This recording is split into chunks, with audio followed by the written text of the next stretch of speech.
Are you tired of missing out on important retweets on Twitter?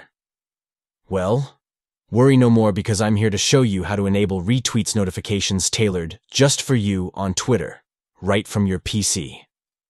Let's get started. Step 1. Open Twitter on your PC. Step 2. Click on your profile picture located in the top right corner, then select Settings and Privacy. Step 3. In the left-hand column, look for the Web Notifications option and click on it. Step 4. Within the Notification Types menu, locate and click on Preferences. Step 5. Next, click on Push Notifications to manage your notification settings. Step 6. Under the Retweets section, make sure to choose the option tailored for you.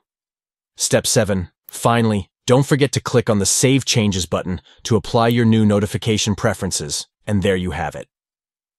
By following these simple steps, you can now receive retweets, notifications that are tailored specifically for you on Twitter, ensuring that you never miss out on any important updates again. So go ahead and give it a try.